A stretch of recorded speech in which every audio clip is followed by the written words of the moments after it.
Ao vivo com o Silmar César Miller. Bom dia, Silmar. Meu caro Otávio, muito bom dia. Bom dia aos nossos amigos do Terra Viva. Bom, você tem novidades aí sobre a quantidade de cabeças de gado que a gente tem no Brasil, dado do IBGE novíssimo, quente, saiu agora há pouco, daqui a pouquinho você traz. E vamos comentar também essas decisões aí sobre taxas de juros, tanto no Brasil como nos Estados Unidos, e a consequência dessas tomadas de decisões. Para começar, as commodities agrícolas, a economia, as moedas.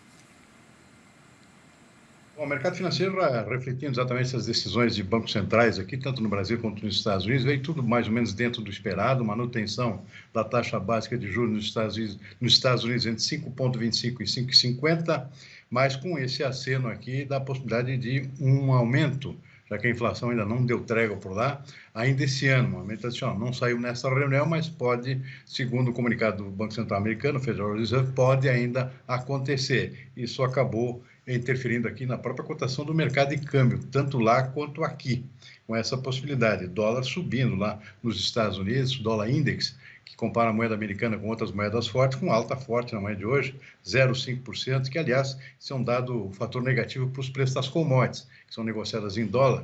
O dólar fica muito caro, encarece as commodities e o preço da commodity acaba caindo para poder compatibilizar com o preço da moeda. E é o que está acontecendo, a gente vai ver daqui a pouquinho. Aqui no Brasil, o mercado acompanhando, o mercado de câmbio também com alta forte, 1,1%, R$ 4,93 a cotação da moeda americana. E o mercado de ações cai, pela mesma razão, queda forte aqui de 1,8% do índice Bovespa na B3. Em suma, mercado, a questão dos juros nos Estados Unidos veio dentro do esperado, mas com essa possibilidade de um aumento ainda esse ano, pelo menos 0,25. No Brasil, tudo dentro daquilo que era esperado.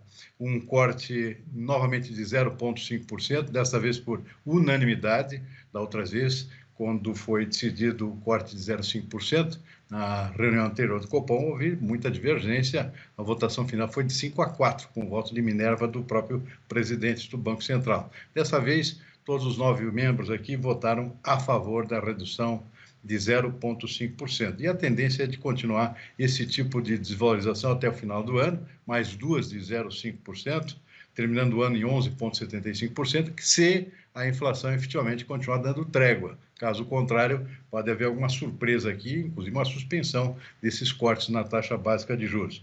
Mas vamos em frente, que eu estou antecipando os assuntos aqui. Ainda no mercado, no comportamento dos mercados nesta quinta-feira, petróleo operando com alta agora, 0,9%, 94 dólares e 40 é o tipo Brent negociado na Bolsa de Londres, que é a referência, inclusive, para o nosso aqui da Petrobras. Mercado de commodities agrícolas, como antecipei aqui, a maior parte em queda. Soja cai 1,6% na Bolsa de Chicago, 1,6%, milho 0,9%, trigo também com queda em torno de 1 ponto percentual, arroz em casca em Chicago também cai 0,1%. Na Bolsa de Nova York cai o algodão, 0,7%, café arábica também, com a perda mais forte, inclusive, de 1,3%, açúcar perde 0,3% e o suco de laranja também cai 0,6%. Apenas o cacau com uma leve alta aqui de 0,1% e o boi gordo no mercado futuro da B3 voltou a subir 0,3%. E aqui também já aproveito para emendar, no mercado físico brasileiro do boi gordo hoje pela manhã, muitas altas, o mercado está se recuperando, né? Só aqui, por um exemplo, Cuiabá, subindo 0,5% para R$ 185 arroba, norte do Mato Grosso, alta de 2,3% para R$ 180 reais. Mas em outras regiões os preços já superam os R$ 200. É o caso de Marabá, no Pará, alta de 5,3%. Sudoeste de Goiás, alta de 1,5% para R$ 203 arroba. Araçatuba, Noroeste Paulista, mais uma alta aqui de 1,4% para R$ 223 arroba. Acho que agora vai também. Também acho que vai.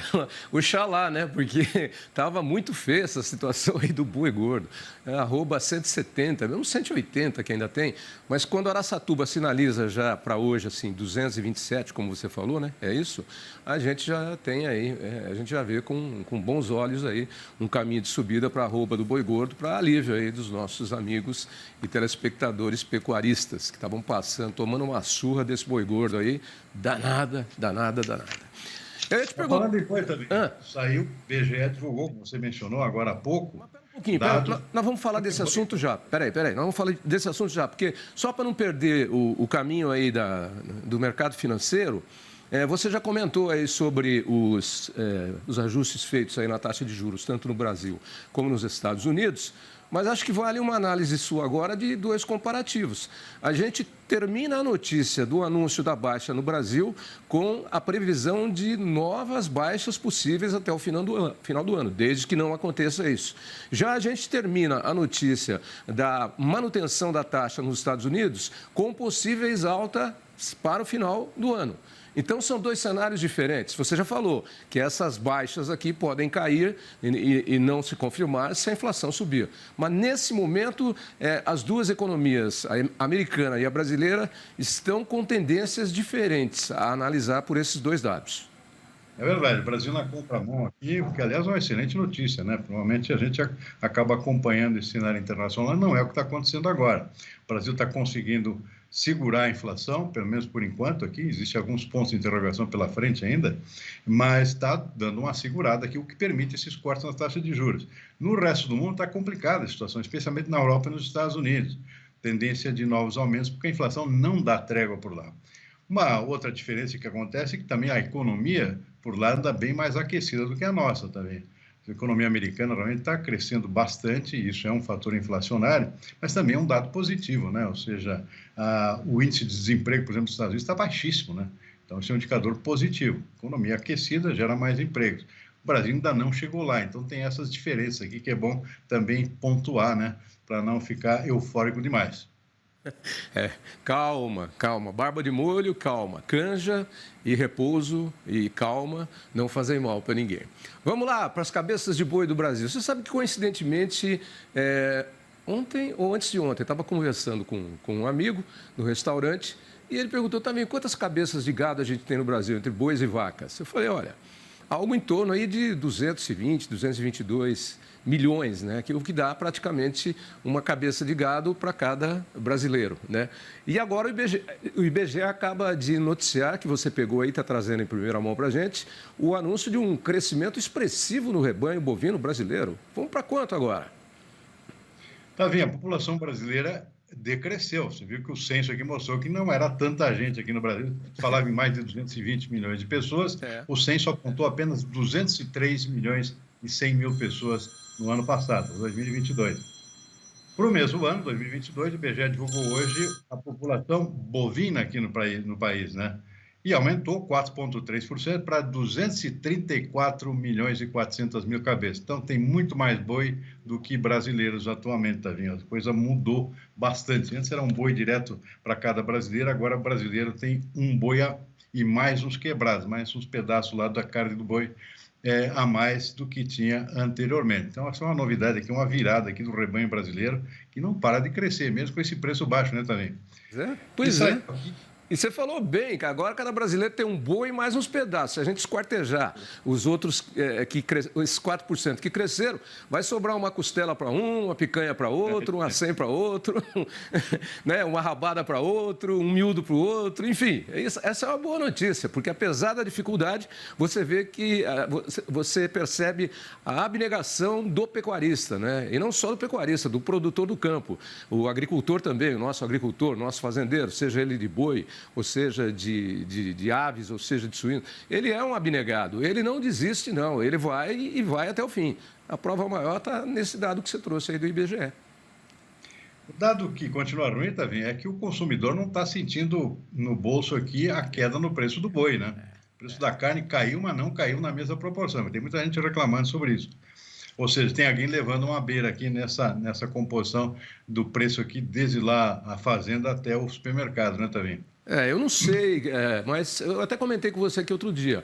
É que na gôndola do supermercado entram outros componentes aí. Por exemplo, esse boi tem que sair da fazenda, tem que ir para o abate no frigorífico. Aí é o transporte. O combustível não para de subir. Depois tem a mão de obra no supermercado, a higiene, dependendo do tamanho do açougue ou do supermercado. A verdade é que no açougue onde trabalham 2 açougueiros e lá no supermercado, que é gigantesco, o preço é praticamente o mesmo. Então, eu não estou entendendo essa equação matemática aí muito, não. Não deveria ter uma certa proporção que não está acontecendo. Mas, Tavinho, vamos lá. Quanto ao rebanho, bom, quanto aos municípios, estados maiores, com os maiores rebanhos, Mato Grosso continua sendo, né? Ainda continua sendo o líder, 34 milhões e 200 mil cabeças. Depois vem o Pará e o terceiro é Goiás. Então, são os 3 estados com os maiores rebanhos bovinos do Brasil. E o IBGE divulgou também o ranking dos principais municípios. Aí não mudou quase nada. E a mesma questão que a gente vê, que a gente comentou ontem, sobre a questão dos municípios maiores produtores agrícolas, né? Que são os de maior extensão, uma coisa mais ou menos natural. E na pecuária não é muito diferente. O maior município continua sendo São Félix do Xingu, lá no Pará, com 2 milhões e 520 mil cabeças. São Félix do Xingu é um município muito grande, então cabe boi aos montes por lá, né? Então isso explica em boa parte por que essa concentração. O segundo é Corumbá, no Mato Grosso do Sul. Terceiro é Porto Velho, em Rondônia. Olha, Rondônia. Novo Repartimento, no Pará, é o quarto. E Marabá, também no Pará, é o quinto. Então, são os 5 maiores municípios que detêm os maiores rebanhos bovinos do país. Você falou Mato Grosso, Goiás e Pará. Isso. Mato Grosso, Goiás e Pará. Legal. Vou atualizar. Por estados. Por estados. Vou atualizar o meu amigo lá que estava curioso sobre essa informação. Pará antes de Goiás. Pará, então é Mato Grosso, Pará em segundo, Goiás em terceiro. Isso, exatamente. Isso. Porque muito pecuarista foi para o Pará, né? Aliás, falar em Pará, eu até comentei aqui a notícia de que o Ministério Público Federal pediu o tombamento daquela Fordlândia, aquela aventura que o Henry Ford criou lá nos anos 20, numa região do Pará lá, com o objetivo de extrair seiva de seringueira para fazer borracha para os pneus dos carros que ele fazia lá nos Estados Unidos, né? Em Michigan, né? Se eu não me engano. Acho que é Michigan ou Seattle? Michigan, né? Michigan. Enfim, E aí o negócio deu para trás. Lá nos anos 40 tiveram que desativar porque febre amarela, gripe, doenças tropicais, intempéries de chuva, de calor e etc. e tal, fizeram com que desandasse o projeto. Não foi o único projeto que desandou na Amazônia Internacional. Tinha o daquele Daniel Ludwig também, que queria construir construiu uma fábrica de celulose lá no meio da selva. Também deu por água abaixo. Tem mais vários outros projetos aí. O que prova que a Amazônia não é um território tão fácil de se conquistar assim, né? Muita gente acha que a Amazônia é só chegar lá e desmatar, e não é correto, mas a Amazônia tem um ecossistema que precisa ser preservado. Ela é muito agressiva em relação à presença do ser humano, a não ser para aqueles que já estão adaptados, né? Portanto, alguns projetos de governo aí, de adaptação dos ribeirinhos e outras populações locais à produção de produtos que estejam ligados à Amazônia, eu acho que é bem-vindo, do que tentar transformar a Amazônia em mais uma São Paulo, Ribeirão Preto, Rio de Janeiro. Essa é a minha opinião. O fato é que o Brasil foi pioneiro e líder na produção de borracha, né? E aí perdeu tudo, hoje está tudo lá no leste asiático, né? Grande concentração de produção de borracha. O Teatro de Manaus, o Teatro Amazonas, foi construído na época áurea da borracha. Era um lugar frequentado por artistas intelectuais, políticos, milionários do mundo todo. O Teatro do Amazonas, de Manaus, que está lá até hoje e é belíssimo. Merece uma visita para quem passa pela capital do Amazonas. Só para não deixar passar em branco, outro dia nós comentamos aqui que a decisão do ministro Toffoli de anular as provas da Lava Jato, dizendo que tinham sido conseguidas de formas ilegais, poderia ter outras consequências. Nós já tivemos várias ações pedindo o anulamento dessa decisão e agora entrou mais uma hoje do Ministério Público de São Paulo, dizendo que as provas foram conseguidas de modo legal, dentro das normas internacionais e não tem violação nenhuma. Então, está uma briga aí que vai continuar. Houve esse pedido. Quem deve decidir sobre isso é o próprio ministro Toffoli, porque foi uma ação única, individual dele. Mas pode até ter que haver um julgamento do Supremo, que está sobrecarregado com uma série de assuntos lá para os próximos dias, assuntos importantes, né? E pode ter que mexer nesse aí também, porque o problema é o seguinte: e os processos jurídicos que estão aí serão todos anulados, aqui no Brasil e fora do Brasil? Foi aquilo que a gente falou, né? Tá polêmico. Aliás, o mesmo ministro deu voto a favor também da contrária ao chamado marco temporal, né? Que é outro assunto E está preocupante. faltando um voto só para que caia por terra o marco temporal. 4 ministros ainda acho que pediram vistas, vão votar. Faltam 2 votarem. Se um deles já votar, cai o marco temporal, que é aquele que diz de um tempo para trás que valiam as decisões sobre demarcações de terras indígenas e de quilombolas. E se cair o marco temporal, vai poder fazer a partir de agora e a qualquer momento. É isso, né? Deputados e senadores do Congresso estão se movimentando no sentido de obstar essa iniciativa do Supremo, fazendo valer o que está na Constituição, né? Que é bom sempre lembrar, né? Diga. Pode falar. Não, Constituição. 559 constituintes se reuniram durante 1 ano e 7 meses, pelo que eu me lembro, né? Para criar uma nova Constituição para o Brasil, promulgada lá se não me engano, em fim de setembro de 1988. Esse assunto foi arduamente discutido, exaustivamente discutido lá, junto com outros, né, a questão do marco temporal dos indígenas, né? Então, chegou um consenso lá de que era muito difícil individualizar a posse por indígenas de diferentes setores do território nacional. Então, optou por passar uma régua lá na própria Constituição, a partir de 22 de setembro de 1988, quando foi promulgada a nova Constituição, ficou lá, escrito com todas as letras lá, que o dado, o chamado marco temporal, é o que fica valendo como posse dos indígenas, é a data da promulgação da Constituição. E é o que está valendo até hoje, faz 25 anos que isso acontece. Então, o que chama a atenção agora é que 11 membros do Supremo, em poucas discussões aqui, em poucas semanas, ou seja, buscam tirar da letra da Constituição, o que está lá na letra da Constituição, que foi votada por 559 constituintes eleitos pelo povo brasileiro. É um negócio que chama a atenção de muita gente, está causando muita estranheza, é isso que o pessoal no Congresso, especialmente da bancada ruralista, está tentando contrapor, né? Que acham que não faz sentido. 11 decidem acabar com a decisão de 539, 550? Eu não entendo isso. Aliás, essas coisas que a gente não entende no Brasil, porque as coisas não andam. Nós começamos falando aí da questão da anulação das provas da Lava Jato para vários processos aí.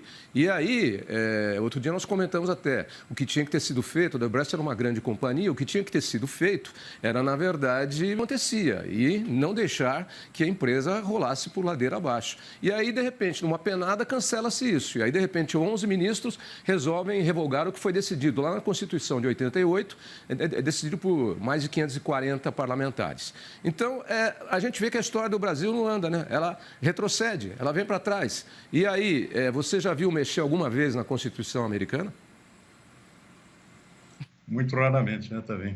Agora, chama atenção, eu não sou jurista, né, não tenho como contestar decisões do Supremo, obviamente, né, mas apenas chama atenção pela confusão que pode surgir daqui para frente, né, com muitas ações judiciais de parte a parte. Vai ser uma confusão muito grande, ou seja, de indígenas tentando fazer valer o que o Supremo está querendo decidir, possivelmente vai decidir dessa forma, e, por outro lado, aqui, uma série de ações de produtores rurais que vão ser desalojados dessas áreas supostamente ocupadas por indígenas no passado, né?